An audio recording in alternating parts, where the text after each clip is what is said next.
G'day and thanks for joining us for another Australia Talks. I'm DK and I'm joined as always by my lovely co-host Ardeet. Today is Thursday, the 9th of April 2026, and our topics this week are the Easter Bilby populations have quadrupled across Australian sanctuaries, and the fuel crisis, an update on what's going on, and some people are swapping their cars for e-bikes, which is not a bad idea. Of course, we've got our Two Ticks Town Talk, and then we'll jump into This Week in Australian History, and we'll finish off as always with the 4X bottle top trivia. But before we get into all of that, let's catch up on the last week. G'day, Ardeet. What's been going on with you? Hey, DK. I'm back up in the big smoke for the comedy festival again, the Melbourne International Comedy Festival. Mates of the podcast who've been with us for the last few years know that I usually, myself and Mrs. Ardeet, usually make the trip up here to Melbourne to check out what's going on. It's a very easy way to basically enjoy the festival, not have to do an hour and a half trip or hour 15-minute trip home after the shows each night. And it's also one of those things where Mrs. Ardeet likes to sort of we pick a show that we go together. We go and see that, and then she'll sort of come back here and do her own thing, and I'll head off and see a couple of other shows. So yeah, been seeing quite a number of shows, number of different comedians. I usually like to, if there's someone I particularly want to see, I'll book them. But I do like seeing the things like the best of the festival showcases where you get to see 5 or 7 stand-ups. It gives you a good smattering of comedy. Lets you sort of experience a number of acts in a sort of compact format. So yeah, I enjoy doing that. So consequently, seen quite a few comedians. In fact, I'm just looking at my notes there. We've been up here since Saturday, heading back on Monday morning, but so far I've seen 14 shows, and with those compilations, it's actually totaled 41 comedians. Wow! So it's been a jam-packed week, and still got a few to go. But that's all. I don't have to worry about jobs. Don't have to worry about anything else. It's just up here enjoying myself. So it's fun, and get to sort of sleep in. So my rhythm's completely thrown out, and take a couple of days to get back into sync when I get home. But that's up here to enjoy it, and that's the holiday. And we've got the place we're at. We've got a service. It's like I suppose it is a serviced apartment. So we've got plenty of room, and because both of us like our space, and got a nice view out over the railway lines, and then Botanical Gardens. So yeah, that's a good setup. It's a nice holiday, and it's a nice activity. That's cool. Yeah. Like, any standout acts that have really kind of blown you away? Look, my favourite was Rich Hall. I don't know if you know him. He's an American bloke. I think he's from Montana, actually. And we've been. Yes, I do know him. Yep. Yeah, he's got that voice like that, and he's sort of skinny, and he's quick on the wit and all that sort of stuff. And he had a show at the Arts Centre, and was doing a bit of improvised music, and but he's got a really good style. So I have got him as my top rated one. And there's another bloke, an Australian guy, Tom Ballard, who I thought I'll give him a go. Not sort of someone who I particularly followed, and he was very good. Oh, so yes, I know him as well. Yeah, he is very funny. Yes, he is funny, and he also had there's a play he wrote, I think it was JKS comedy, and which was, the premise was there was 4 or 6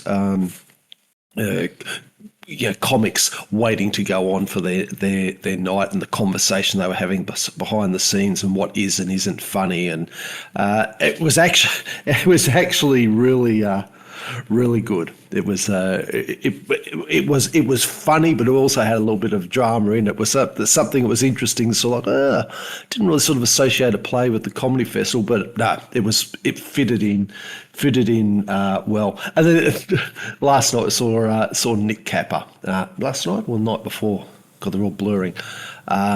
Which he's an Australian comedy, bit sort of, wacky and zany, but he has a good flow, has a good energy. But so I've seen very very few that I didn't particularly enjoy.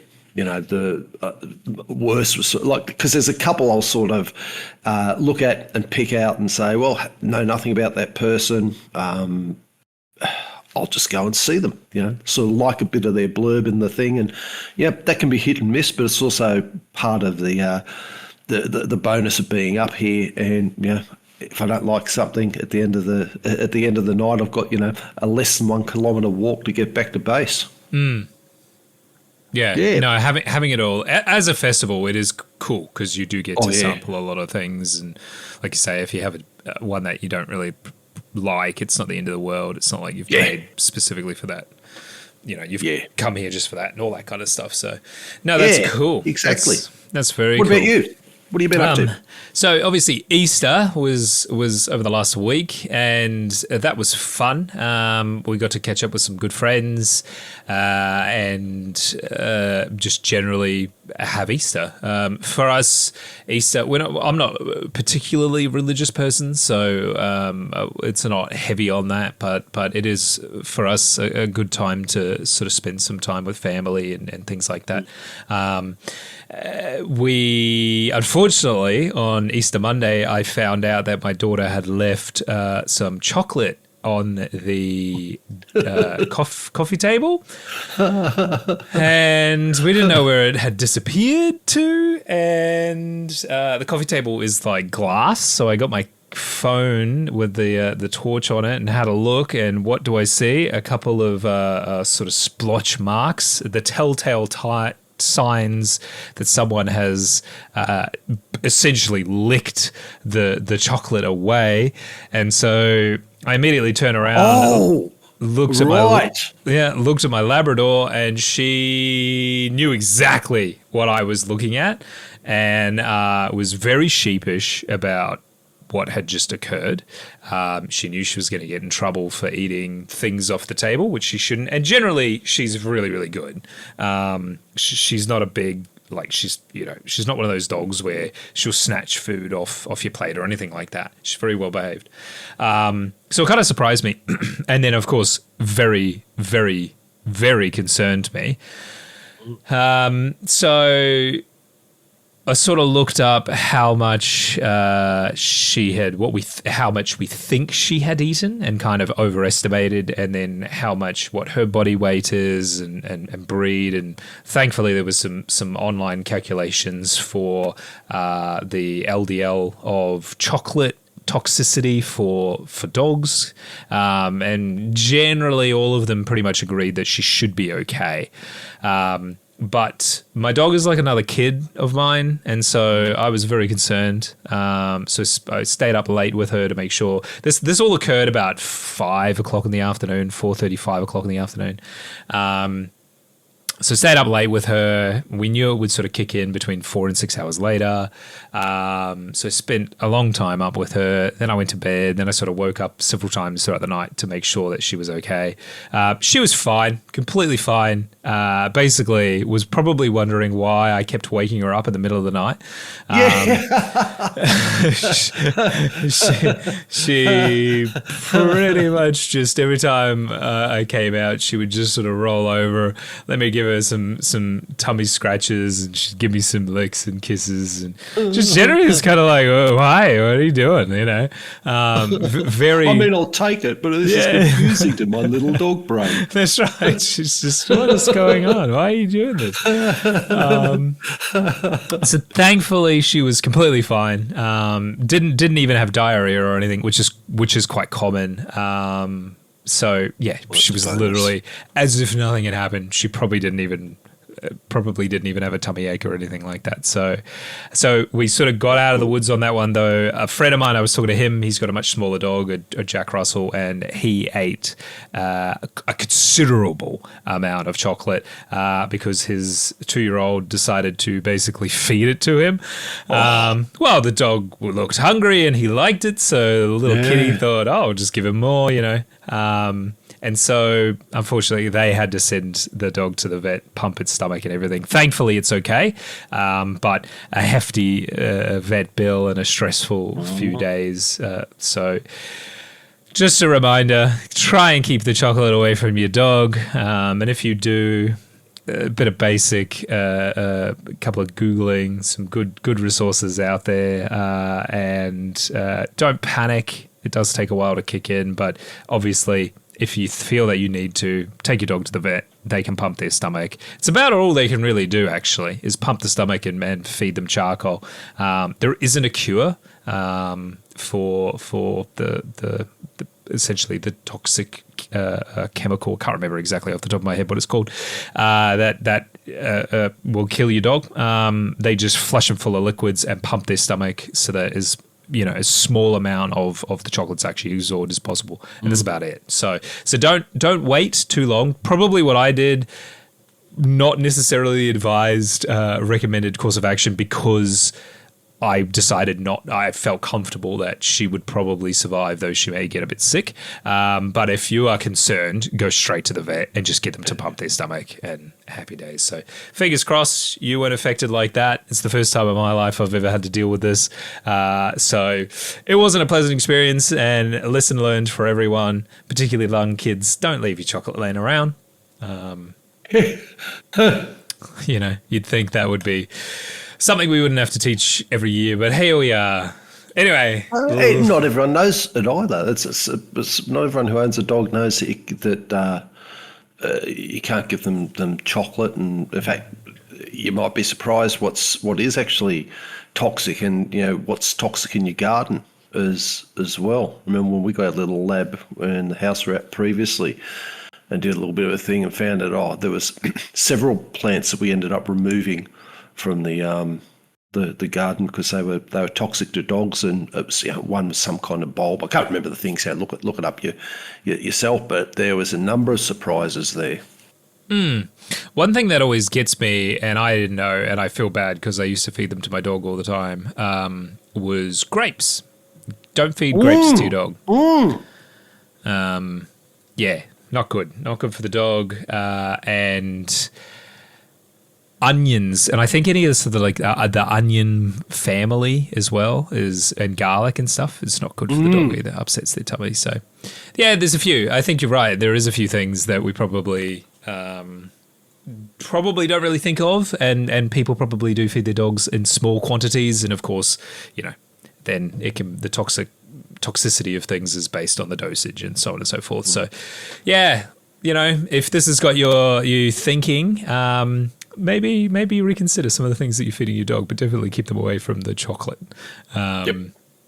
All right, let's move on. It's time for a good news story. The Easter Bilby populations have quadrupled across Australian sanctuaries. That's right, the greater Bilby population is booming at multiple sanctuary sites across Australia, with impressive results seen in the Red Centre, the Northern Territory.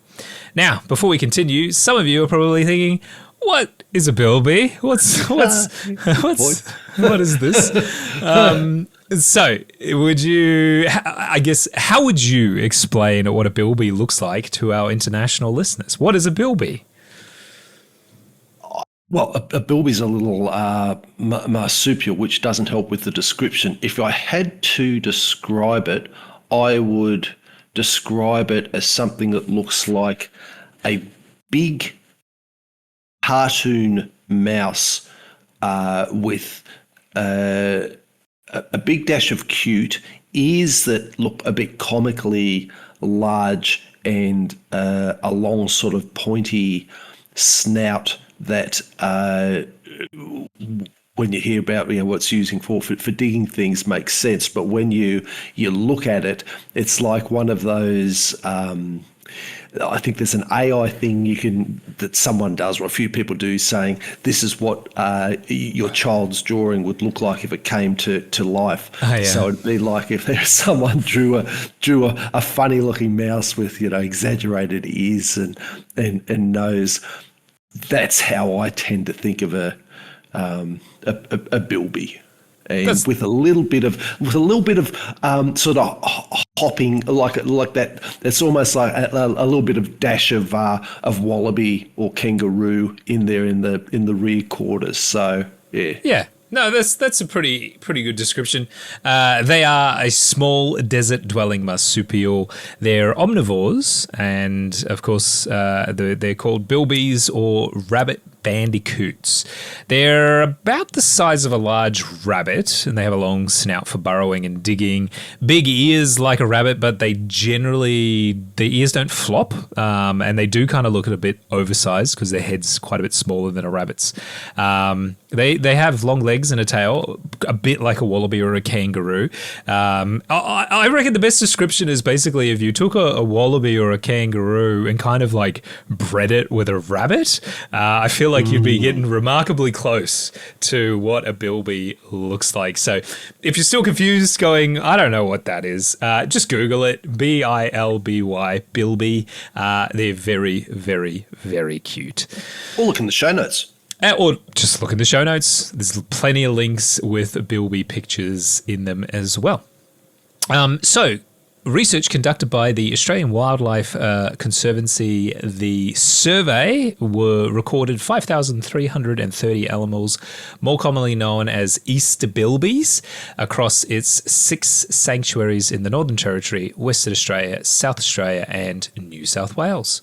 The non-profit organisation said that it was the biggest increase in recent years, and the population is 4 times bigger than it was in 2021. So this comes on the back of several years of fantastic breeding.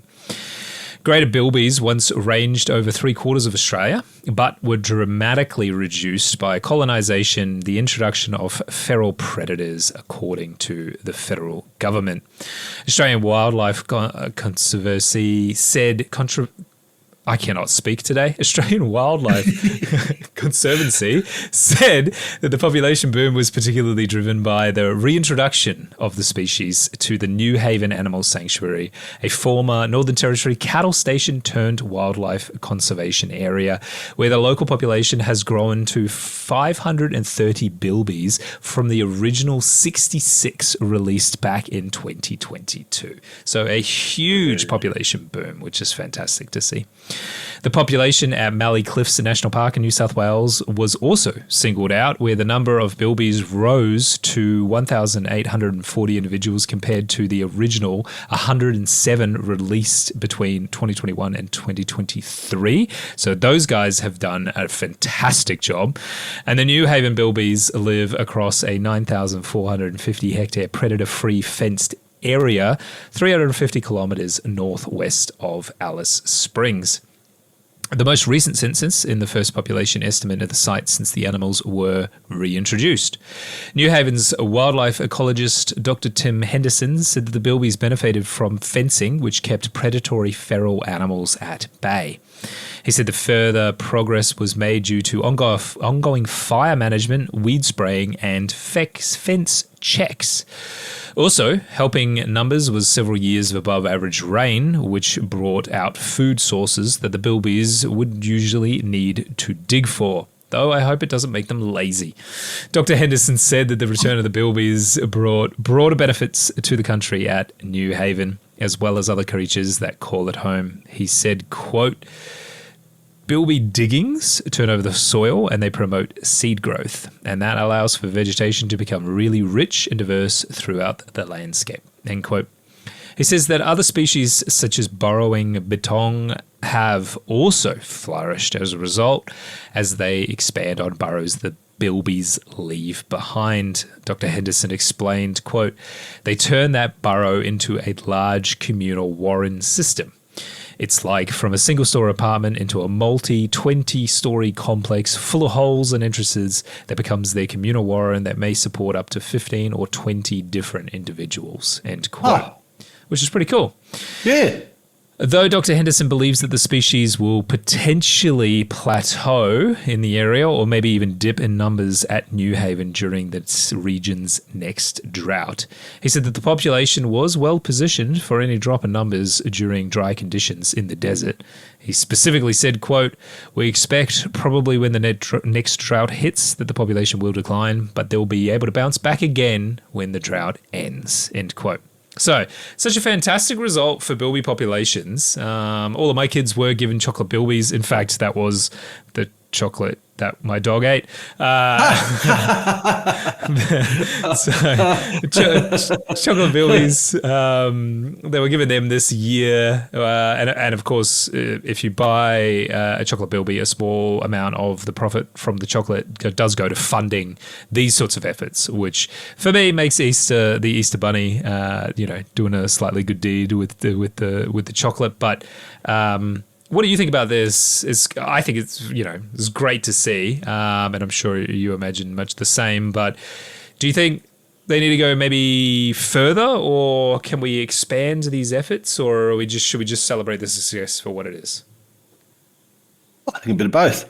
I like these. I like these good news stories. DK and I were both sort of happy to have this come in because there's always heavy stuff. Topic two, of course, will be a bit heavier. But I like to hear about what's going on, the efforts of people doing programs like this. I like the breeding and release too, rather than just sort of let's just essentially restrict them to some cages and see if we can preserve the numbers that way. I think having those fenced off areas does seem to be working well. I mean, this program's been going, or programs like this have been going for a while, and they do seem to have a fair amount of success, and they do attract people who, I'm not sure what level of voluntary participation is involved with this program, but something like this does actually tend to attract people who, look, Bilbies are cute, so that's always something in their favour. Which sort of incentivizes people to help. But when you've got a program like this that's producing results and has established track record, it builds its own momentum. So, look, I'd like to see more of this happening, but a lot of credit where it's due, and the fact that they're breeding them up and popping them out into back into the wild. Now, I understand it's controlled, but you're talking hundreds of hectares. I can't remember whether you said how big you said that was, or whether it's in there. But you are talking 9,450 hectares. Yeah, it's completely fenced, which is that's huge. That's massive. Yeah, that's massive. So something like that does create a great environment for them, and it's creating naturally resilient creatures anyway. Now, it doesn't sort of solve the predator problem beyond that fence, but it does heavily address the potential for extinction that they were facing, because they are a bit of an iconic Australian animal.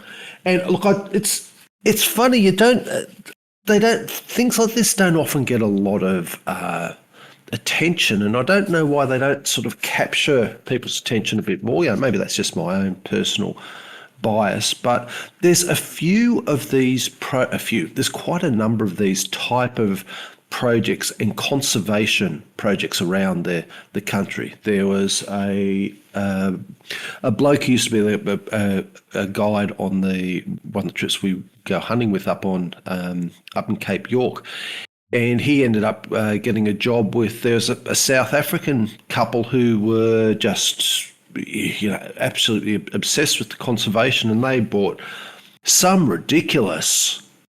Like similar level of hundreds, maybe not 9,000, but hundreds and hundreds of hectares, and we got sort of a couple of updates over the years, and he told us how it had developed, and it was this gradual process of saying, okay, we can afford to have this land, we've got this land, and then they do the fencing off, and then they would work with universities and volunteers, and there'd be this gradual process of coming in. Let's get rid of the weeds. Let's get rid of the predators. And that was where this bloke we knew came in. He would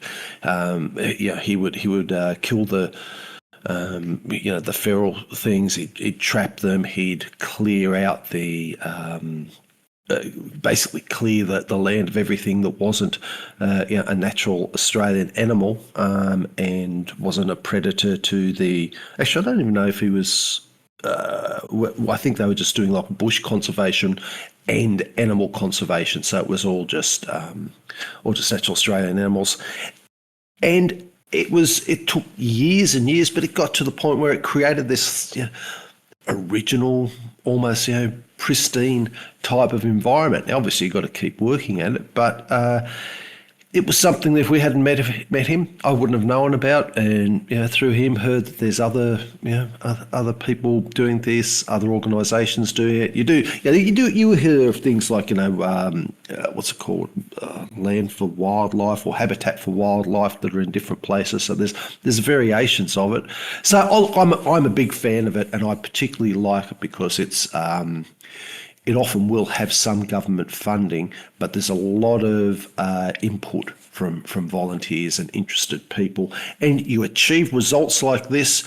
And I personally find that good news and very, very, very, very encouraging. So big plus for me, big positive for me. How do you feel about it, DK? Oh, I love stories like this, and you're right. I wish we kind of had more of them, or they sort of penetrated into the zeitgeist a lot more. But I don't know, people definitely like bad news more than good news, I guess. But in saying that, the chocolate Bilby or Easter Bilby sort of different what do we call it, like marketing campaigns have raised significant amount of money for different sanctuaries and things like that. So I think there's a lot going on, and we just probably don't hear about it as much as we probably would like to. I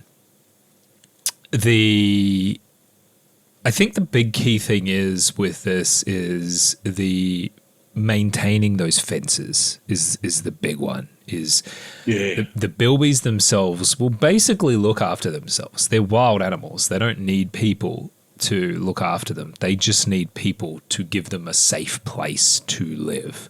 And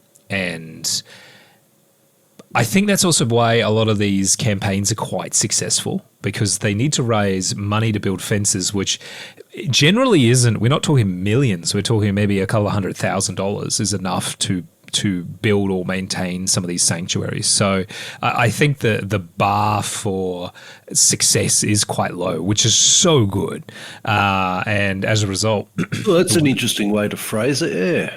Yeah, and so I think as a result, what we see is success after success in these programs, particularly in the last few years. I think now, because they do have these solid sort of sustainable sanctuaries where they can properly release a large number of breeding populations, which has been, built on the campaigns that go back into the 90s, which were much, much smaller in scope, but has now led to this, which is absolutely fantastic. So, and again, shout out to a lot of the chocolate companies. There's a few different ones over the years that have done the chocolate Bilbies. And I think if you're listening to this and you kind of want to donate, of course, there'll be some information in the show notes, but simply go and buy a friggin' chocolate Bilby. They're still on the shelves in some of the places, particularly a lot of them are on clearance at the moment. And I know for a fact with Darryl Lee is one of the big ones that you can kind of get everywhere in the country at the minute. And I think it's like 20 cents from every sale goes to the Bilby Foundation, or something like that. So they have been a big supporter. I know that they've raised several hundreds of thousands of dollars over the last, so many years, couple of decades now that they've been running those campaigns. So shout out to them. There's others, and there's quite a few chocolatiers. It's kind of become a thing now. The chocolate, instead of getting a chocolate rabbit, let's get a chocolate Bilby. And it is something that we try to do at our house to sort of, raise awareness and support our local wildlife. And quite frankly, it doesn't really. It's very low hanging fruit for me. It doesn't make it makes really no difference. I get to feel good about buying chocolate I was going to buy anyway. So,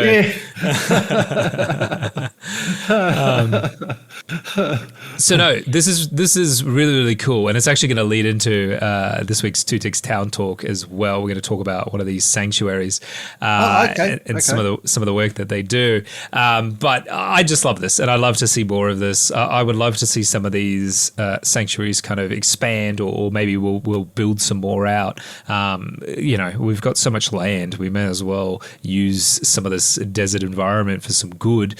The thing that kind of frustrates me a little bit, though, is the fact that we kind of even have to do this. The fact that we're still struggling with a lot of feral animals, introduced animals, and things like that. That we just, it's very, very hard to get some of those populations under control. And unfortunately, our native wildlife has suffered, which is frustrating. But at least we are having some success. So we're going to celebrate. They're pluses. Yeah. Now, we've brought it up before, but your opinion, let's just use Bilby specifically. What's your opinion on it might require some specific breeding, but having Bilbies available as pets for people? I think if we're talking specifically Bilbies, we are. I think that could work. I do think for the safety of the animals, because they are wild animals, it would probably need to start off as like a license type deal where it's like, yep, you know what you're doing. Make the barrier for entry quite low though. So make the license quite affordable, but kind of like we need to make sure that coal keepers type of things where it's you've got a little bit of friction there, but you have to jump through a little hoop. And so we know that this animal is going to be, well looked after and what you're doing and everything like that. I think with any animal, people really shouldn't take it on until they fully understand, whether that be a dog, a fish, a parrot, or a bloody bilby, you really need to know what you're getting into before you jump in there. I think we're probably not there yet because their populations, their wild populations are still quite low. But I think if you did take a breeding population specifically for introduction into like domestication, I wouldn't necessarily be against that if it was small in scale, at least initially, and kind of went from there. It's a bit of a hard one, I guess, because it's kind of like, I always, whenever we talk about this, I always think of the, was it the Lord Howe Island stick insect, and how there's only potentially 12 of them left on that rock, but in captivity there's millions of them. That's right. So they're functionally extinct, but in reality they're kind of everywhere. A bit like axolotls, I guess. They're a bit the same, where they're only found in like one spot, one little creek natively now, but they're all around the world. So I kind of go, is that better? Probably. I do know that the Bilby, though, kind of has a very specific sort of environment that it wants, that desert sort of outback environment, which isn't very common in sort of... Not easy to reproduce, particularly in an area that that would satisfy a Bilby. It doesn't strike me as something that would be feasible in a cage, or really even in a a room. I suppose I was thinking more along the lines of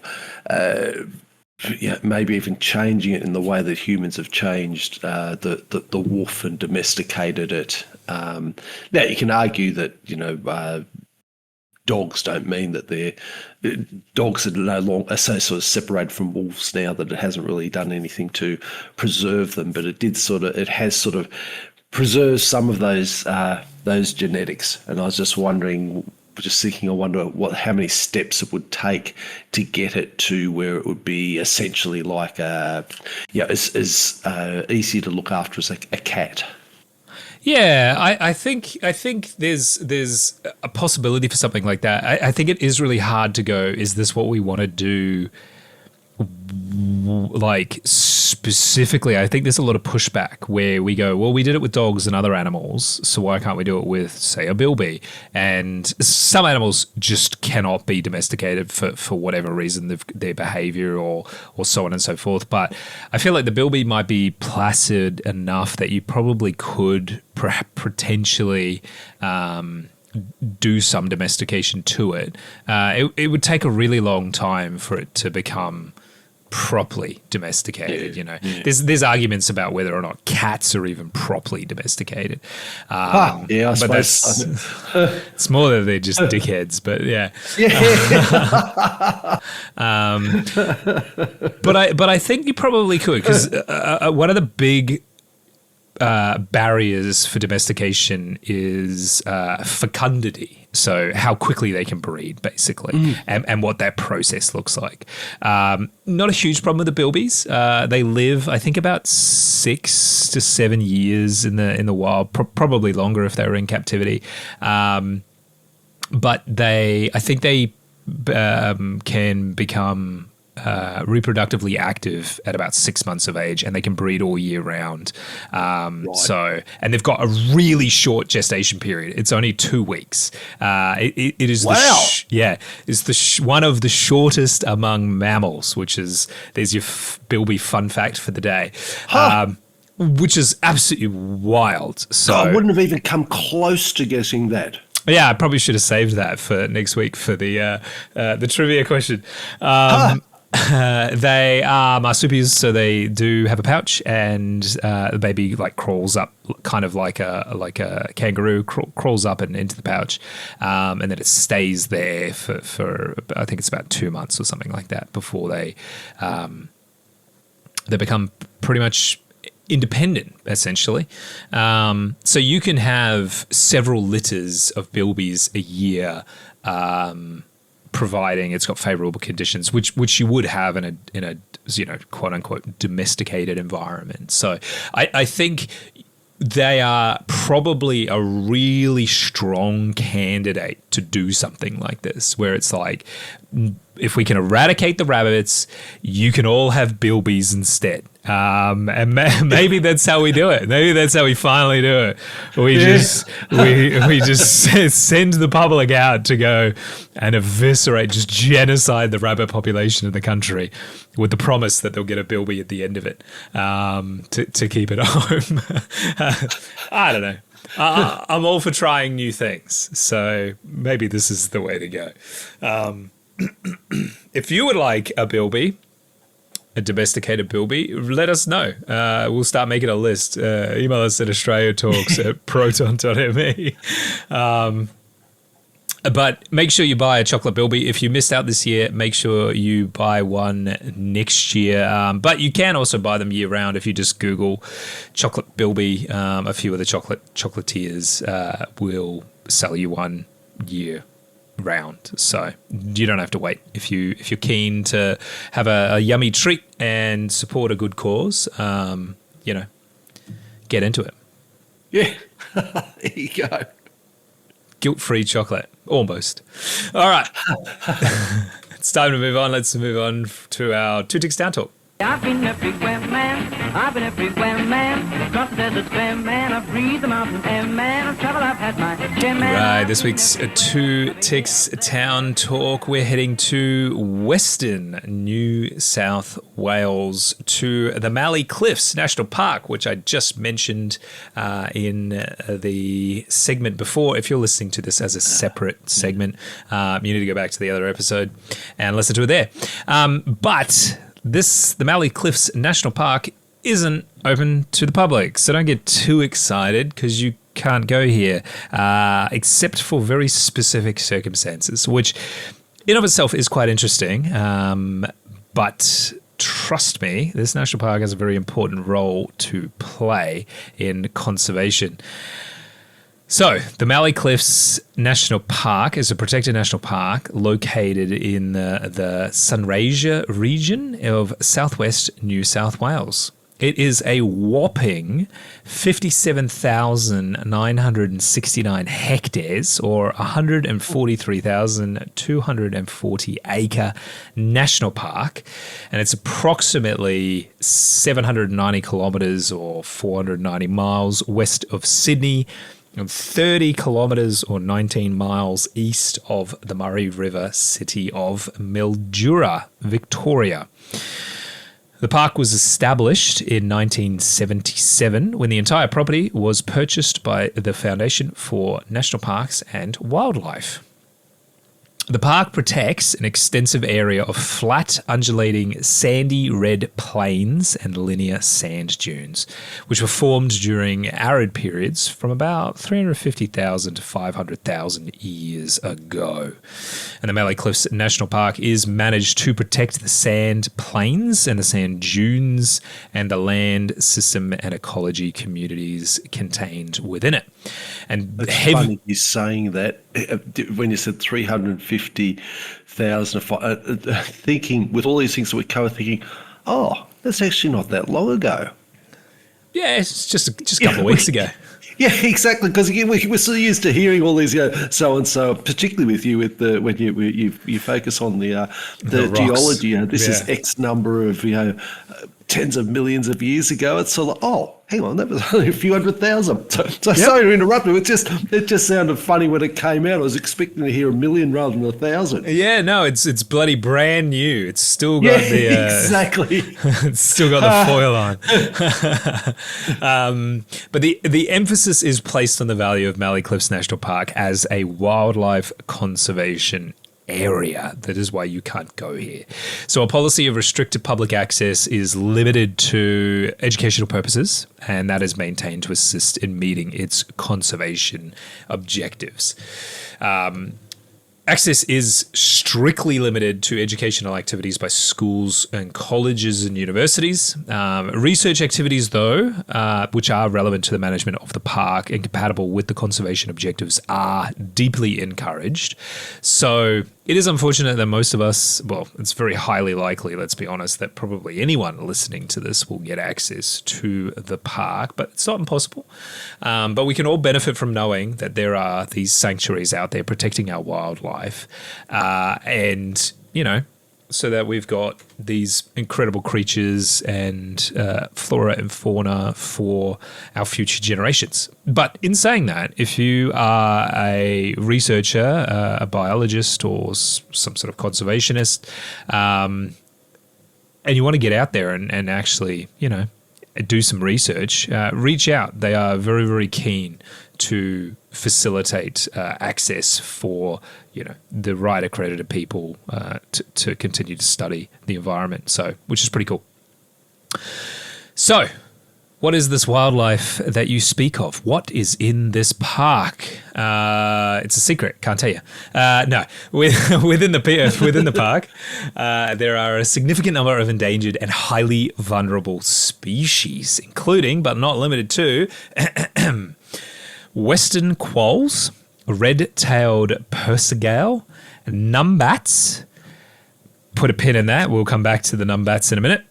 Western barred bandicoots, bilbies, burrowing bitongs, bush-trailed bitongs, bridled nail-tail wallabies, greater stick-nest rats, and Mitchell's hopping mouse, all of which have had an increase in population since 2012, including a whopping 93% increase in the population of greater stick-nest rats and a 53% increase in western barred bandicoots as well.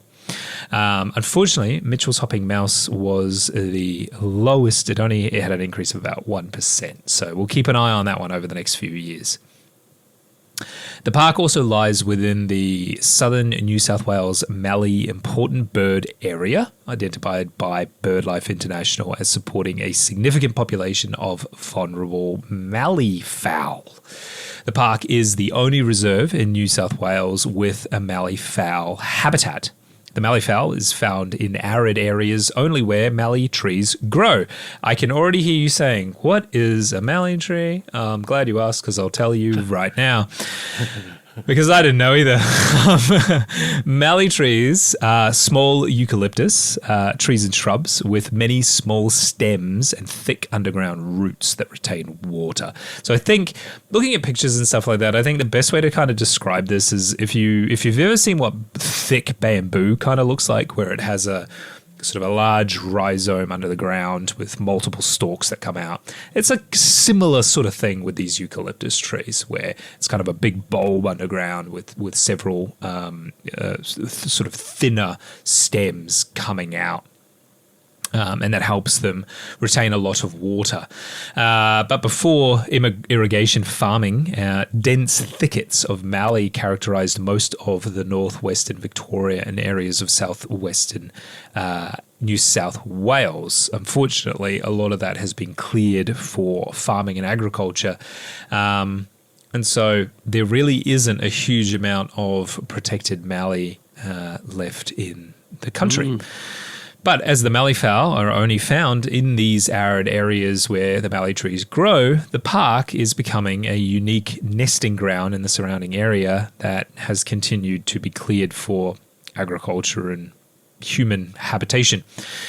They are kind of interesting birds. The male builds a nest for the eggs by digging a large pit in the winter and filling it with leaves and grass over the next few months.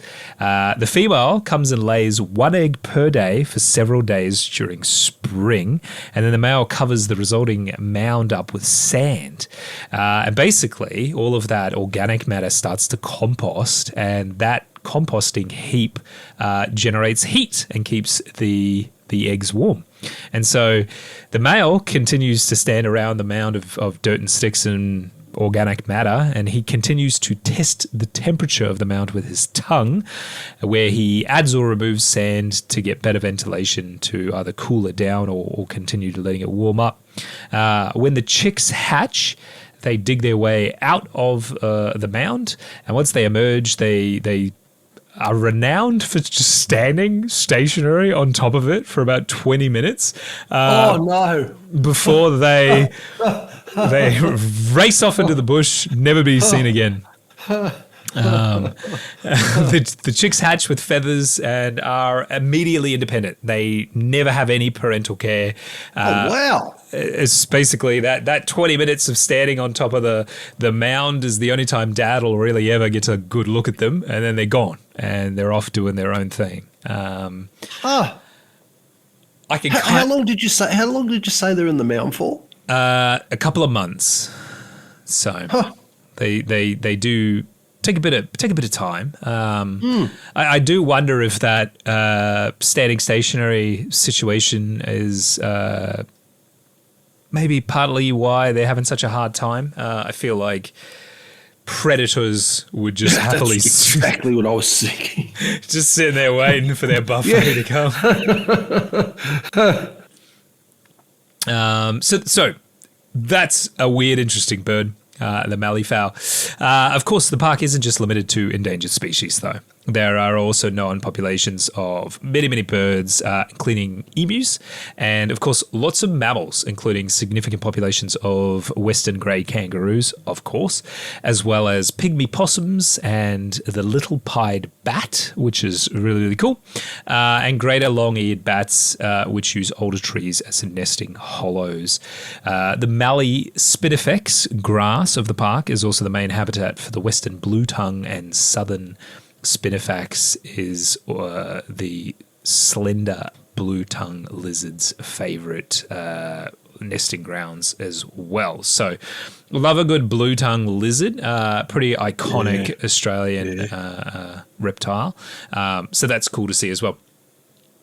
What I really thought was quite interesting about this park was the 2020 reintroduction of the numbat.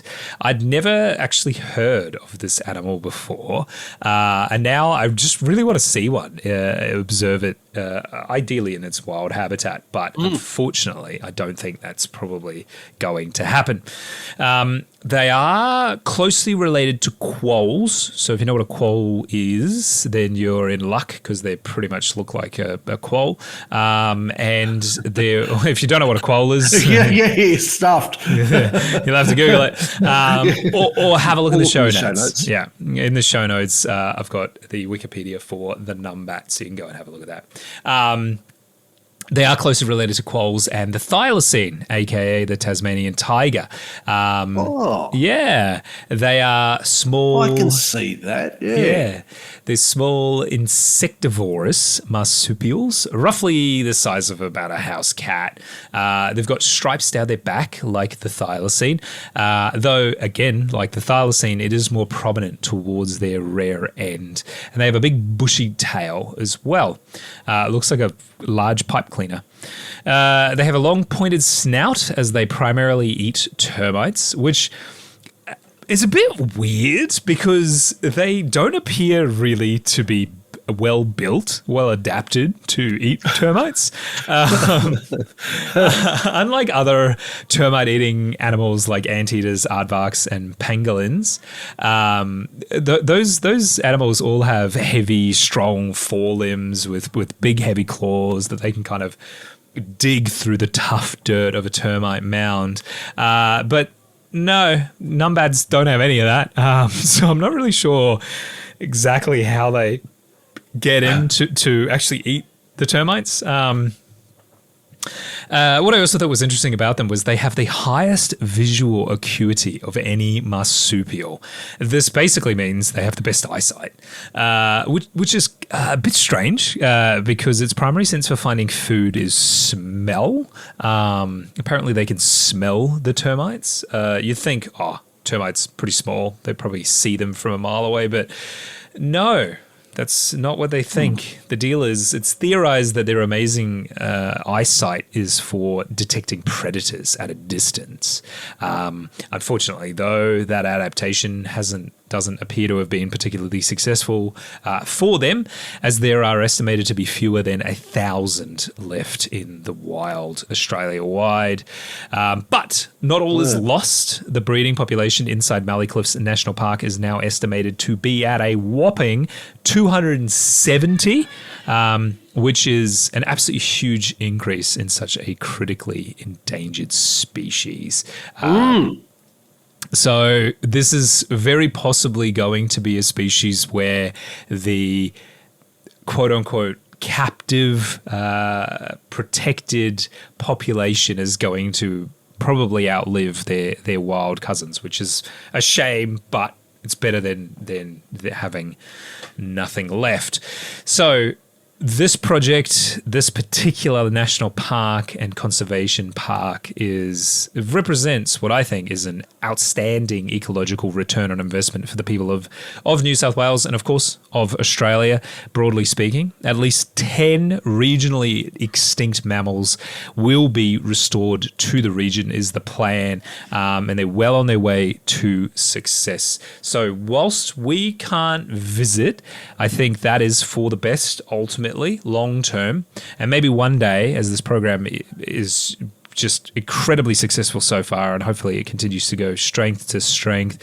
We'll see some of these populations being spread into more areas to repopulate the land once more, and even potentially reintroduce back into the broader wild, especially once we get the Bilby army to eviscerate the rabbits, and then we can reintroduce all of these incredible creatures back into the wild proper. So thank you for listening to this week's Two Ticks Town Talk on the Mallee Cliffs National Park, somewhere we can't go, and we're glad that we have it anyway. Yeah. Well, I mean, I understand now why you're inspired after that first thing on the Bilby to take us to that place in the Two Ticks Town Talk. That's an interesting spot. It would be nice to hope that someday it would get opened up a little bit more, even if it's sort of a special guided tour. Visitor's Day. Yeah. Or things like you think with the what is it? The penguins down at Phillip Island. Yeah, if there's I can't remember. There's can't remember what they call it, the Penguin Show or something. I should remember. It's down my bloody way. But that you'd be able to. It would be good if you could sort of have something like that where people were able to go out and. Did they say they were nocturnal, or they diurnal, or did you not? Put that bit on the numbats. I have no idea. I didn't actually look it up. But it wouldn't surprise me if they were actually. Yeah, and that you could set up something, like a glamping site, so that it could potentially be a way to raise more funds for it. But they are diurnal. Yeah, diurnal. Okay. Yeah. I don't understand probably enough about their sensitivity to that sort of impact in their environment. It might be something that it just freaks them out and ruins things, but. I don't know. Might also be something that they just sort of haven't. No, they would have thought of it. But if I can think of it, they can think of it. But there might be some other reasons stopping it there. But I think it would be. It sounds like with that amount of territory, that it would be. It'd be a place I'd be interested in going to, particularly if there was someone that you had a reasonable chance of seeing it. I mean, there's never any guarantee, like with whale watching and things like that. You never sort of have any absolute guarantee that you're going to see the thing. But if you see it, there's that chance of it. And I'd be like you. I'd love to see a numbat. Yeah, I like that idea of like maybe glamping or something like that, and kind of make it an exclusive experience. Like charge people for it, because people would be willing to do that sort of thing. And I think there's value in the conservation of it. There's value in the public relations and sort of marketing of it. I'd never even heard of the numbat until I started looking into this sanctuary. So it's unfortunately, unlike the bilby and some of other native species, I do think there's a lot of species that just don't have that marketing behind them that kind of makes that protection a bit more easy to establish and fund. And so something like that could be a really, really cool and exciting way to get the public a bit more interested in some of these conservation efforts. I do think, and I almost don't want to say this because I don't want to offend anyone, but I do think within the realm of conservation, there is a lot of people that are kind of fearful of doing ideas like this, in that their sort of baseline is any human activity is bad, so we should just completely do nothing. And I think sometimes that can kind of harm the mission overall, because it's excluding people, and we need the funding, so we need people to care, and we need people to care about something by being involved, which means we have to open it up to the public, which means we need to control it. And it kind of they're kind of at odds with each other sometimes, and that can be quite unfortunate. So, but I like your idea. Let's do like a glamping thing. You could really restrict the numbers down, make it quite an exclusive experience, make it an expensive experience. Oh yeah, because there's people out there willing to throw money at something like that, and it's just. Look, just because it's not going to be available to everybody doesn't mean they shouldn't go ahead with it. And if you can charge an exorbitant amount and get that coming through the door, well, my personal opinion is why not? Why not? And you could sort of tack it on, because a lot of these animals are remote desert type of animals. And if you had a sanctuary, say on the route where maybe the Garn goes, you could tie it into something like that. There's opportunities here. I think if we get a little bit more creative, we could continue the success in a different way. So, but look, let's leave it there. If you're someone that knows anyone that is participated in the Mallee Cliffs National Park and they want to get in touch with us, let them know that we'd love to talk to them. australiatalks@proton.me and let us know if we can do anything to help them out as well. All right, let's move on. The fuel crisis, an update, and some people are swapping their cars for e-bikes. E-bicycle sales are rising as surging fuel costs and supply disruptions from the Middle East war push commuters to consider cheaper alternatives to their cars, bike retailers say. Specifically, Dennis Lightfoot, who's owned Glen Parker Cycles since 1991, and said his Perth store has become increasingly busy after the fuel hikes. He specifically said, quote, "We've gone from selling about 3 or 4 e-bikes a week. I think in the last 10 days we did close to 30 e-bikes," end quote, which is a significant increase in business. Many of those who had purchased an e-bike mentioned fuel prices as a factor in their decision, Mr. Lightfoot said. And I won't lie, personally speaking, the thought had crossed my mind as well. I do live pretty centrally in my city, so an e-bike could be a good alternative to me. Haven't made that. I don't think you're alone in thinking that either. I haven't been taking the plunge yet, but if this continues, very much may force my decision. Meanwhile, the Transport for New South Wales spokesperson said public and active transport like walking and bike riding remained the most affordable way to get around. Thanks, Captain Obvious. I think we all know that. Elsewhere, fuel will continue to flow from Japan to Australia under assurances given during recent talks between the two countries. It comes as Japan's Prime Minister Sanai Takaichi plans a trip to Australia to discuss conditions in the Strait of Hormuz as well as a rare earth minerals deal, according to reports from Japanese media. The visit would come as the region's leaders work to shore up fuel supplies and fuel security and supply networks, though nothing has been officially announced yet. Australia and Singapore, meanwhile, have already signed a joint commitment to continue the trade of fuels as well. The Prime Minister has reiterated that Australia will continue to be a reliable exporter of liquefied natural gas into Asia and expects Asian partners to continue supplying Australia with the vast majority of its liquid fuel needs. He said during an address to the National Press Club last Thursday, quote, "Supply depends on those relationships being adhered to. We expect countries that supply us to stick to agreements which are there. We think it's very important that the contracts that have been fulfilled completely with our countries in our region.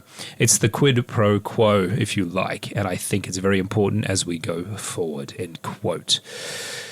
About a fifth of the world's oil supply has been in the past shipped through the Strait of Hormuz, which is currently being blockaded. And as of recording, the strait is still closed. A ceasefire agreement has been tentatively agreed to, and we're all hoping that the strait will be reopened in the coming days. But Australia joined a virtual meeting of 35 countries to discuss plans to reopen and secure the Strait of Hormuz and ease oil shock rocking the global markets. The meeting was led by the United Kingdom and which has coordinated efforts to gather countries willing to contribute to reopening the strait. The United States, though, was notably absent from the discussions as President Donald Trump was quickly berated its Western allies, including Australia, for not doing enough to assist the US in its war with Iran. After chairing the summit on Thursday last week, UK Foreign Secretary Yvette Cooper said coordinated action was needed as Iran's reckless strikes on international shipping and efforts to hijack the global economy were hitting nations across the globe who played no part in this conflict. The outcome of those talks is still not fully known. However, it does appear that the discussions probably helped put pressure on both sides of this conflict to help resolve it quickly. Look, this topic is a little bit difficult to discuss because it is changing so quickly, day to day, hour to hour, and it is still a bit of a mess. To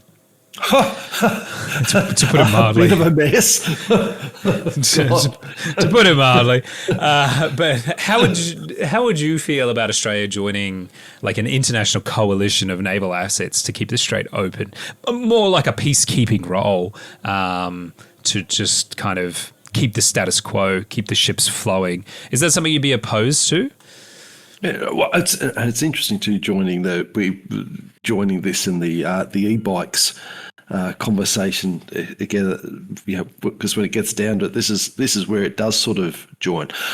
Look, my personal opinion is any attempt whatsoever to potentially get this war stopped or, mitigate the effects of it or, slow things down or just stop the shift fight that's going on at the moment, I'm going to back. So I don't see anything with what's proposed that can potentially hurt it. Look, I'm not. I'm a little bit concerned this might be a little bit of a talk fest. Unfortunately, we see these meetings with all these fine-sounding words, and we're going to do this and we're going to say that, and it just turns into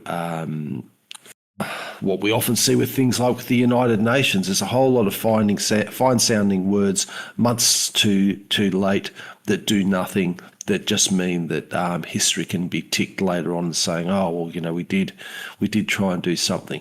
So that's my concern. But my personal opinion is try whatever we can. This is just a rotten situation. To be honest, I'm a bit skeptical as to whether anything of any real note can come out of it without the US involved in it. They're the ones that really have got the power there. But give it a try. I think if we can get results through diplomacy rather than military entanglement and God forbid a flaming ground war of any side, if we can avoid that and just get the thing diplomatically, that's really what I want to see. It's also, and as you said, it's a very fluid situation, and no sort of pun intended on what's getting shipped out of there. But it's something that by the time this podcast comes out, it will have changed again. If we'd have done this yesterday, or 12 hours ago, the situation was okay. They've agreed to this 10-point plan and agreed on the ceasefire. But I checked out the news just before we started, and with what's going on in Lebanon around, and said, well, no, you're not abiding by it. The straits are closed. So it could just, who knows what is going to be on tomorrow Arvo when this comes out. But you can only go on the information you got at the time. It's also a crisis that presents an opportunity for us for change and and reassessment as a nation. I mean, we're moving towards renewables at a huge clip, regardless of your feelings, my feelings on some of those things. That's the reality. I do want to see renewables, but the other side of the coin is that hydrocarbons are critical to maintaining our way of life and economy. And doesn't really matter what you think, barring some leap forward in technology or capability that's going to allow renewables to, surge ahead or create some of the things that we've discussed previously on the podcast, like green hydrogen and green steel and all that sort of stuff. Barring a leap forward on that, we're still decades away from not needing hydrocarbons, and that's just the reality. You can't. We can have our hopes, but that's what we've got at the moment. And it was interesting seeing that Australia's liquid natural gas supplies are proving something of a trump card in these negotiations with predominantly our Southeast Asian neighbours. It underscores the importance of our resources that we have like this, which to me, and obviously not everyone's going to agree with this, to me it then provides an obvious question to ask is, so how do we then develop these even more? Because this won't be the last time there's going to be international strife. We've seen what's got there, and until we see the equivalent of another canal built to bypass that Strait of Hormuz, or if we see something horrible happen over there, we're still going to have this situation. So to me, it's a little bit of a no-brainer of, okay, well, let's keep going with our renewables, but let's also understand the value of the hydrocarbons that we've got underneath our feet. I don't hold a lot of hope for that, but I think that's something that, to me, is important. And the other opportunity for change is with the e-bikes, and there's negatives with e-bikes as they are at the moment, with how they are in society. They're not really fully integrated. They've got the standards, and they've got the problems, people misusing them and blah blah blah, all that sort of thing. But the main the majority of the e-bike use is happy and productive and peaceful and works very well. And we have, with that, an overwhelmingly positive opportunity for change, in my opinion. Like you see these cycling-centric nations like the Scandinavian countries, the Dutch, and some European countries that have embraced it and actually made bike riding part of their culture. And there's a similar opportunity here in Australia. But the thing that's the little twist, the kick in the tail, is a lot of those countries before, like Holland, that have had very flat area where it made riding easier. That wasn't so much the case in the past here in Australia. But now with e-bikes, it means that it doesn't matter if an area is not naturally flat. E-bikes overcome the barriers of many of the hills and the distance. And, I think that that's potentially the opportunity to have a bit of a change that's going to be a generational change in Australia with the incorporation of these e-bikes and how they actually impact on the urban communities. So I think there's a lot of positives. I think, for me, the big positives in this horrible mess are how we can actually incorporate this electric transportation at an urban and rural level as well. People still need to get about there, and how we can reevaluate our hydrocarbon resources. So that's my positive takeaways that I want to see from it. So what about you? What's your opinion on the prevalence of e-bikes, their utility, and on the Australia's diplomatics attempts to join the opening of the Strait of Hormuz? I don't necessarily have a problem with Australia joining an attempt to, as like a peacekeeping role. We put some ships in the Gulf. I don't specifically have an issue with that. It depends on how, the devil's in the details, I guess. But if it is pretty much just a peacekeeping mission, I'm kind of all for that. E-bikes, it's an interesting one because I think for a lot of people, an e-bike would satisfy a lot of their transport requirements day to day. A lot of people do live within, 5 or 10 Ks of where they work or where they shop and stuff like that, particularly if you're quite urban. And so I think the hassle is more just where do I put the bike when I get to work, or how do I store it at home and things like that. But which there are solutions to those problems. So, but again, if more people do it, then we'll have better infrastructure. The different parts around the world, like you say, in the Netherlands, for example, they have very heavy bike culture. There is a lot of public bike parking and things like that. So there is an opportunity here for a change in sort of lifestyle and culture, and it would make us a healthier country too, because like you said, the e-bikes are good, but you're still pedaling and those sorts of things, so you are getting some exercise. It's better than just sitting in a car.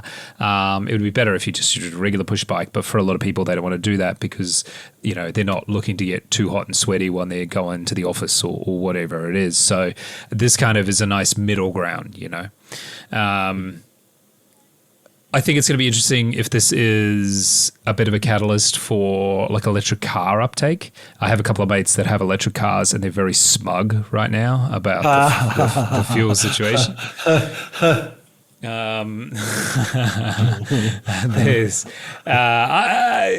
Last year, my wife and I bought a second car because we only had one car for quite a long time because we kind of didn't need to, but we decided that it was time for us to get another car. And we love our Mazda. It is a great car. It doesn't use a lot of fuel. It's petrol. But we were looking at some electric options at the time.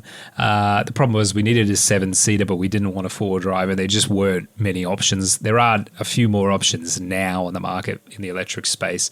And a little bit of me does have a little bit of buyer's regret going, we should have waited a little bit longer and, got an electric car, but whatever. You live and learn. Yeah. It's not the end of the world. I really do hope, like you said, yesterday there was a ceasefire agreement. It looked like everything was going to go back to normal, well, quote unquote normal. But as of today, now it looks like that's potentially not going to happen. So this whole situation is very much a moving target. And by the time you listen to this, it's probably changed once again. So that unpredictability isn't good for the sort of stable reliability we need from fuel supplies, energy supplies.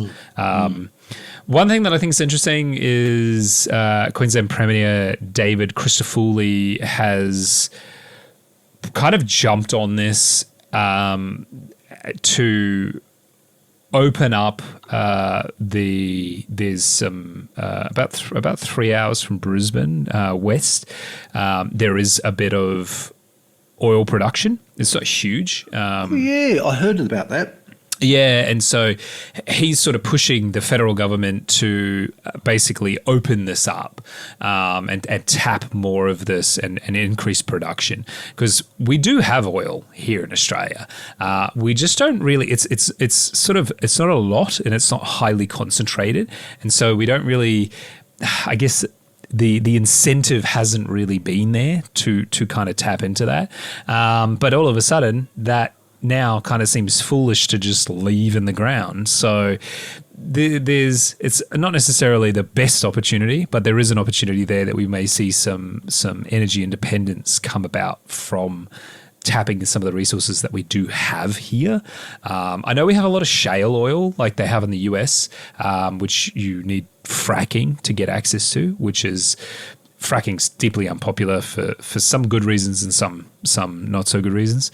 And so I think there's potentially an opportunity there that we may see in the future where Australia possibly does become energy independent through mining what we have, valuing it better, taxing the stuff we're exporting better, and transitioning to renewables through that process as well. We can do it all, and I think we should.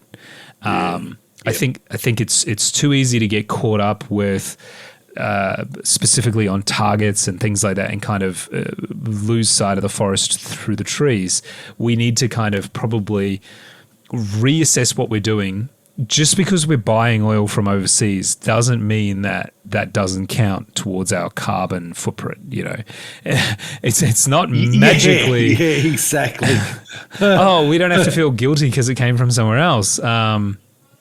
No, that's not how this works, and so I don't know. It just feels a bit foolish, and so I think there's some great opportunity in times of troubles like this, and I really do hope this kind of kicks the governments and some of the commercial industry partners as well up the bum for things like the green hydrogen, the green ammonia, and those sorts of things. So, Look. As we always say, watch this space. This is a moving target, and hopefully next week we'll talk about how we're having petrol and diesel fights because the price of fuel's dropping and we're all flush with it and it's all happy days. So, but I don't know. I don't think that's really going to happen. Get like on that Zoolander. Zoolander, yeah. It's a petrol and smoking fight. All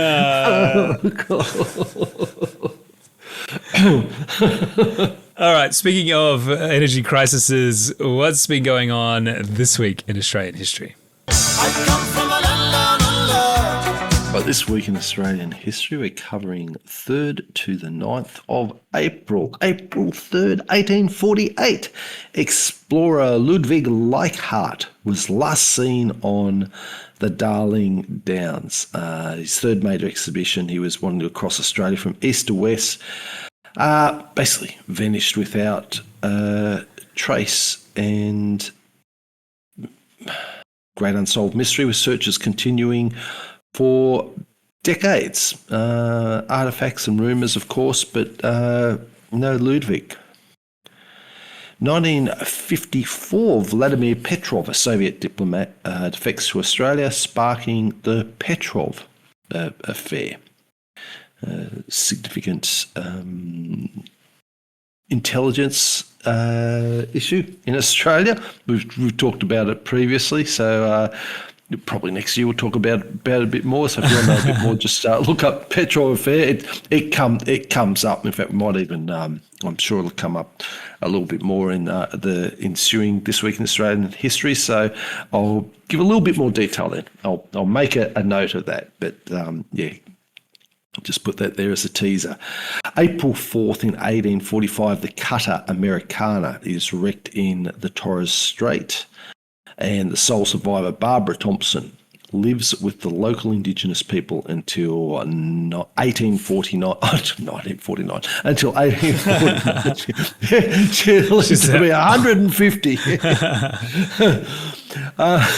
1923, the Country Women's Association holds its first annual conference.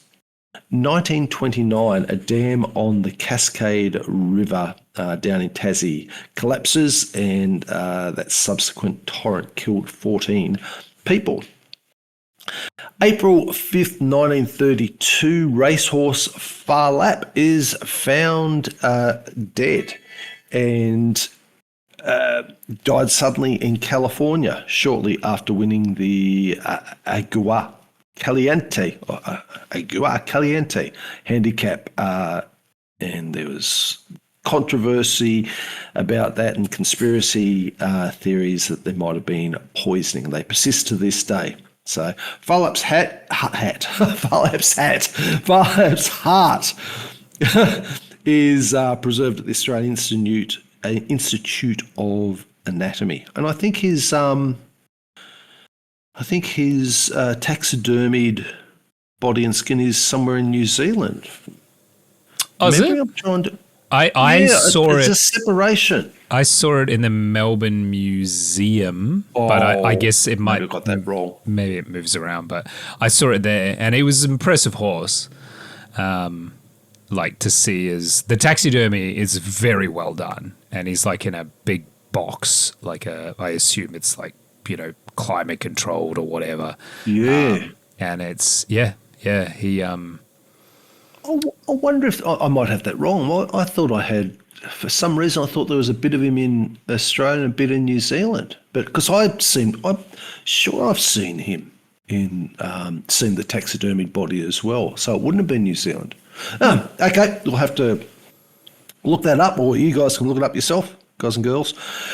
April 6, 1844, John Gavin is the first European settler to be legally executed in Western Australia. Executed for murder at the age of 15. 1895, Waltzing Matilda is first performed at the North Gregory Hotel in Winton in Queensland, and the ballad was written by Banjo Patterson. April 7th, 1841, Edward John Eyre becomes the first European to cross the Nullarbor Plain and arrives in Western Australia. And he named everything after himself. Yeah. Lake Eyre Highway, Lake Park, Eyre Park. Even it was going to be a stupid joke. I was going to say even they had the air above him. But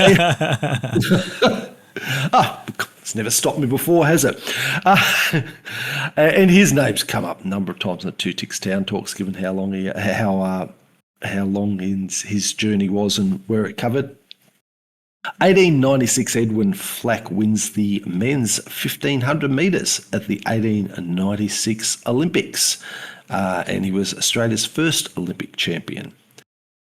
1967, Peter John Badco died in the Vietnam War, and he was awarded the Victoria Cross for bravery, conspicuous gallantry, and leadership on more than one occasion for saving comrades under heavy fire.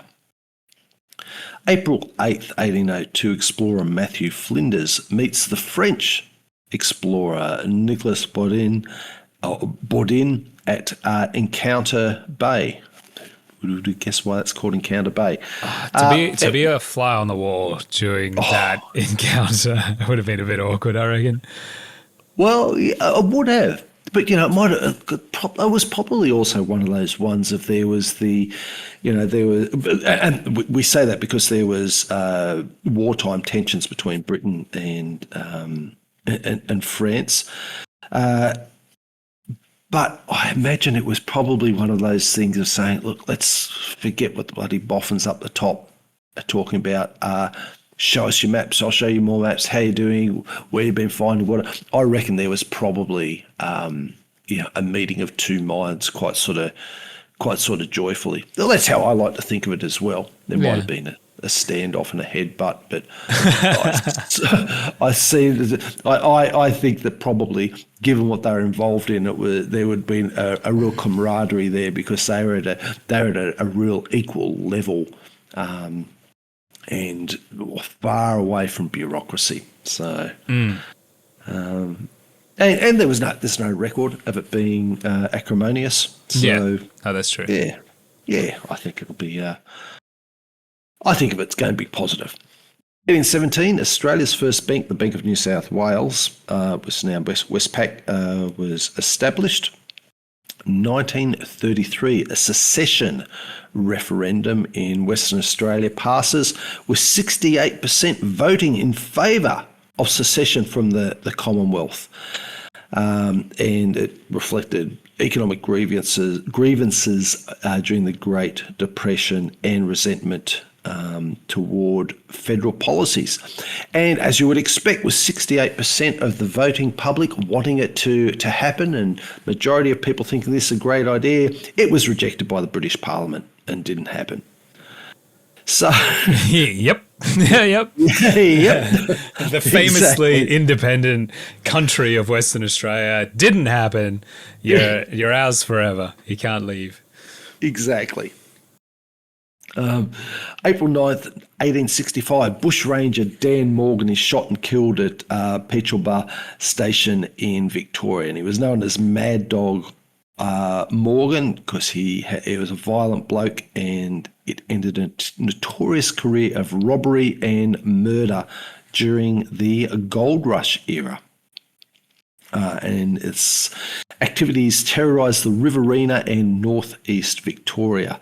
Around the area that we had the last week's Two Ticks Town Talk of Leeton in New South Wales, and for most of the podcast who are used to it coming out on schedule, I stuffed up for some reason with the getting ready for the coming up here, and it wasn't. It's not an excuse. It was my stuff up.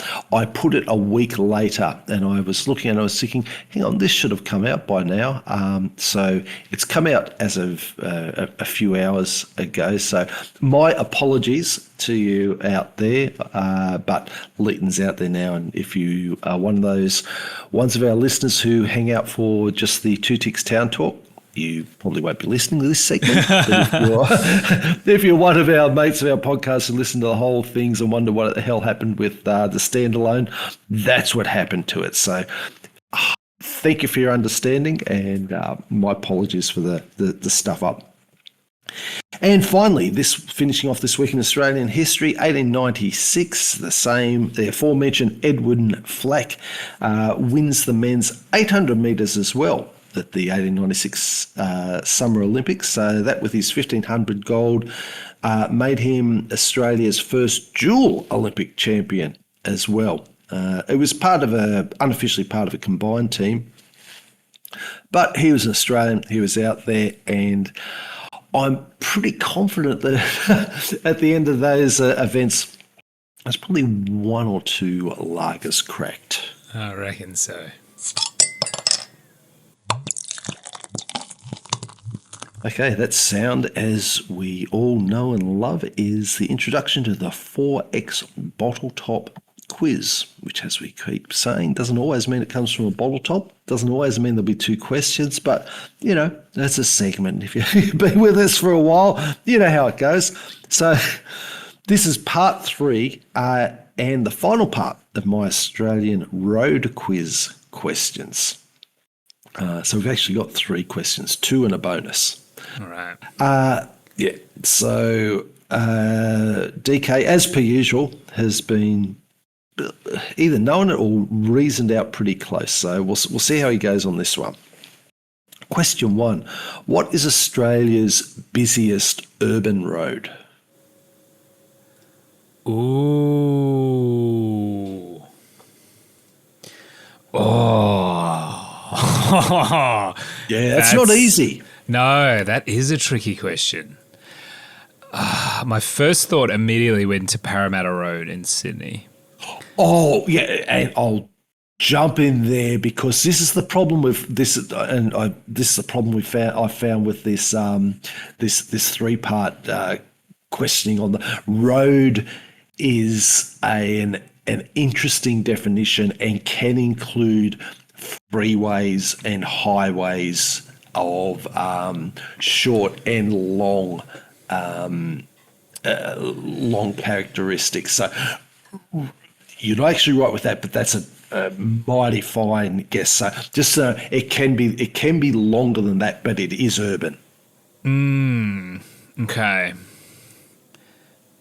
Parramatta Road's part of the M4, I think. I wonder if it's got to be one of these like feeder roads in, I would guess, either Sydney or Melbourne. One of these main arterial roads would be my guess. And whether it's which city it is, I guess, is the big question. What is the main road in Melbourne that goes out to probably the western suburbs, or maybe not. Maybe heading down towards your way. Oh no, you're thinking correctly. Out towards the western suburbs. I don't know what that's called. It'll be like, I don't know, what do you call it? Like, probably the Western Highway or something, right? We're good at naming things. Yeah, I'm thinking. You're so close. So I'm going to give you the points. It's called the something or other freeway, and think of the Western Freeway. Is that what it's called? Think of the big bridge that goes over. Is this is in Melbourne? In Melbourne, yeah. So you got that right. It was either Sydney or Melbourne, and then narrowed it down to Melbourne, and that one that joins a whole lot of those. So what's the big big gate? Can you remember the big bridge? The Westgate Bridge, is that the one? Yeah, that's right. So yeah, the Westgate Freeway. So it's the Australia's busiest urban road, carrying over 200,000 vehicles per day on average. Yeah. Wow. Yeah. So look, it links Geelong. It becomes Princes Freeway and Melbourne's western suburbs to central Melbourne and beyond, and also a link between Melbourne and industrial and residential areas west of the Yarra River. So, yeah, it's it's a big one. So so you get the. I'll give you the point for that. Now, question 2? What is Australia's most expensive toll road? Ooh. Oh, that is a really good question. I have no idea.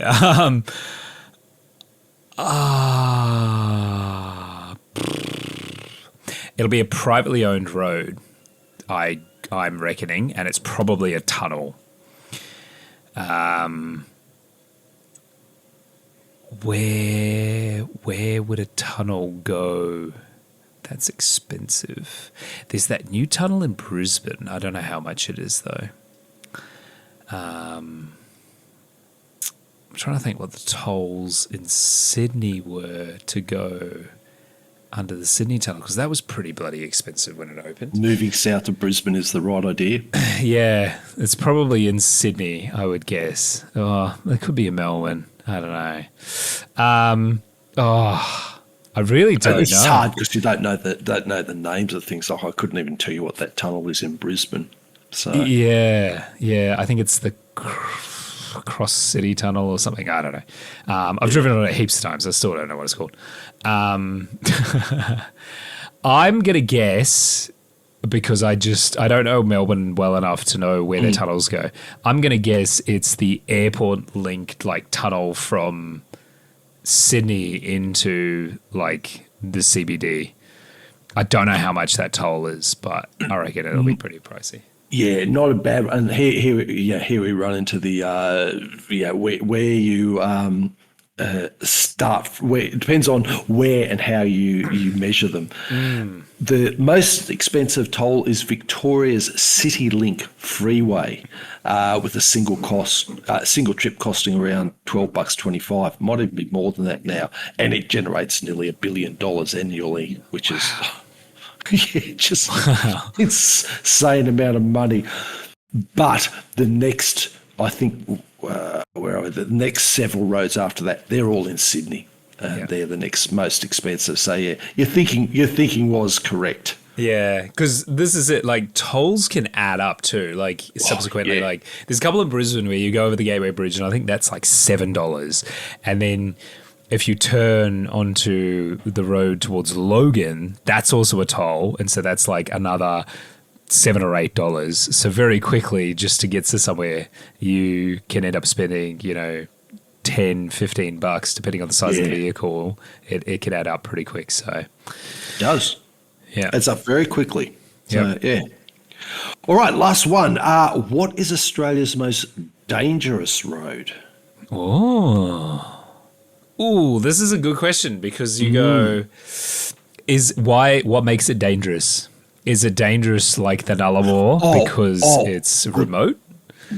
Great question. Yeah, no, what makes this dangerous is fatality rates, length, weather, and traffic. Oh, but God, that could have been an extra bonus question. Yeah. Oh, yeah. Oh, good thinking. But no, the fatality, length, weather, and traffic. I'm gonna guess it's actually probably a fairly mundane road, and it's more the traffic that causes the problems. So immediately I go, it's probably in Melbourne because they have a lot of crappy weather. Which, as we know, with rain, visibility gets lower, so on and so forth. It could be Sydney, though, because Sydney's not exactly a bastion of sunny skies all the time either. You're doing the right thing moving north from All right, so it's in Sydney, I'm guessing. No, I'm not saying it's in Sydney. I'm saying you're doing the right thing moving northwards. Ooh, no, well, that is an interesting. If it's not in Melbourne and it's not in Sydney, I'm going to guess it's the road in between, whatever that's called, the Melbourne-Sydney Highway. No, go a bit further north. Is it in the ACT? No, north of Sydney. North of Sydney? Around Newcastle? No, jump states. It's in Brisbane. It's in Queensland. It's in Queensland. Is it the Bruce Highway? It is indeed the Bruce Highway. Wow. And that's, it's the Bruce Highway, not 1,600 kilometres from Brisbane in North Queensland. Yeah.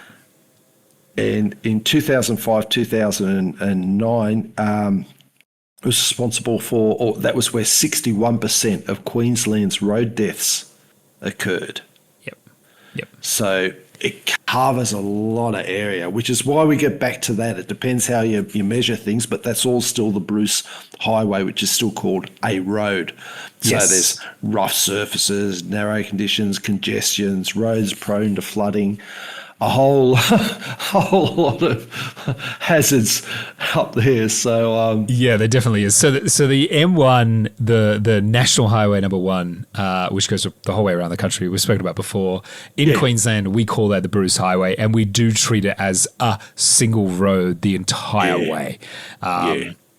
And as such, it's just lumped in as one thing. So even though, what happens in Brisbane could be over 1,000 kilometers away, but it is the same road. There is pretty much no stops. There are like traffic lights and things like that along the Bruce Highway, but it is a single unbroken road pretty much the whole way up. So that's not too surprising. And north of probably like Bundaberg, it gets pretty ordinary. It's single lane both directions. There's no lights, on the side of the road at night and stuff like that. It would be. In other parts of this country, it would not be what we would define as a major road. Not even close. But it is what it is. It is the major road for all of Queensland. So that is not too surprising. If you've got to go somewhere in Queensland, you're almost always touching the Bruce Highway, particularly along the coast. At some point. So. Yeah, exactly. So there you go. All right, well, cool. Thanks so much for joining us for another Australia Talks. If you have any feedback or suggestions for topics, please get in touch with us on our email, australiatalks@proton.me. We'd also be grateful if you could subscribe and give us an honest review, as this helps us out immensely. But the best thing you can do to support the show is just share it with a friend that you think might enjoy it. Otherwise, join us next week for another episode of Australia Talks. As always, thanks for listening, and don't forget to tell your mum I love her. Thank you, DK.